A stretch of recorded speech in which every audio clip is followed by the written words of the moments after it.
So, andito tayo ngayon sa Villa Olympia Phase 4 in San Pedro City, Laguna to check this new foreclosed house and lot. Tabi lang to ng Stonecrest subdivision. So, let's go and check this out. So, this is the property.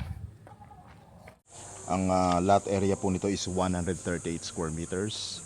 Ang floor area is 205 square meters and this is around 5.5 million. So this is as is where is and first come first serve basis. Available in cash or 10% down payment and then 90% balance bank financing plus taxes and fees. So if you are interested to make an offer, please message us directly. Tawagin lang natin yung caretaker. Malapit lang din tayo sa Pasita Avenue and Southwood City Mall. So ito yung garahe niya. Agad ba yan? Hindi po, sir. Kasya ba sasakyan dito? Apo, sir. Kasya, sir. May kuryente kayo? Apo, sir. Ano to? Kwarto din siya. Ano, sir? Ano po siya? Kusina. Kusina. Ay, hindi po, sir. Pero ang entrance na talaga ito. Ito po, pinaka-main. Pwede buksan yung ilaw eh. Ay, po, sir. Ano, dito po, sir, pinaka-main. Ano po kasi sir?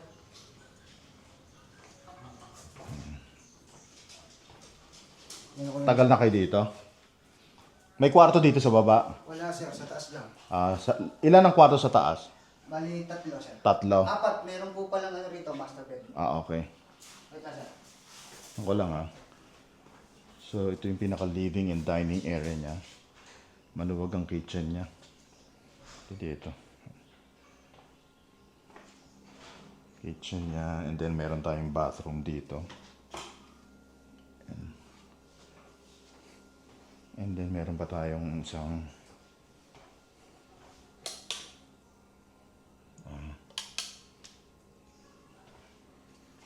ito.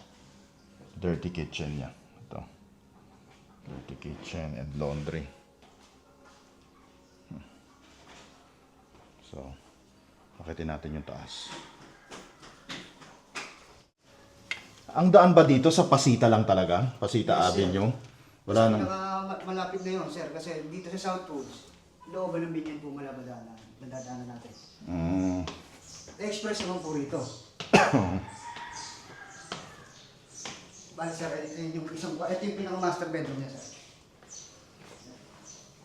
Pasensya na ko, sir. Ito yung masters. Kayo nag-i-stay dito? Yes po, sir. Ano po May kami? sariling CR to? Yes, sir. Wala lang po kasi ako nilagay na ilaw kasi hindi naman po ako nag-stay dito. Ilaw? Wala.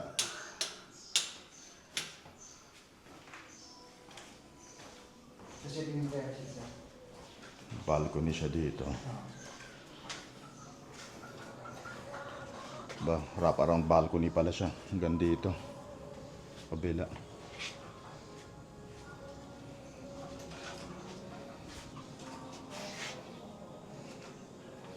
Tapos dito. Kwarto, sir. Parehas ng kung ano na, sir. Ito na rin po itsura niya. Sarado to? Sir.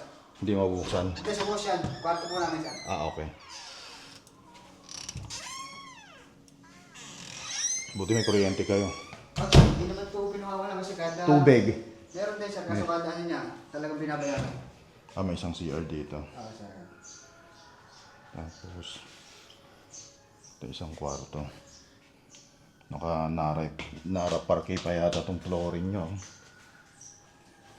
Ito yun siya, sir. So apat nga. So, ano to? Ayun yung rooftop, sir. Pwede pa. May rooftop pa? Yes, sir. Diyos ko. Kahingay. Wala naman tulo yung kisame.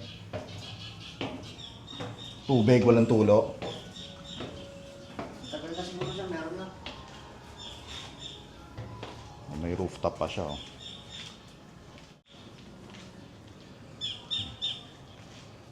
Ganda pala eh. respect to improvements. and it was done in good faith kasi pumayag naman sila. So, as nag-terminate na yung lease, can the lessee demand for the payment of reimbursement? Pwede naman, pero hindi ang tawag doon, the lessor can refuse.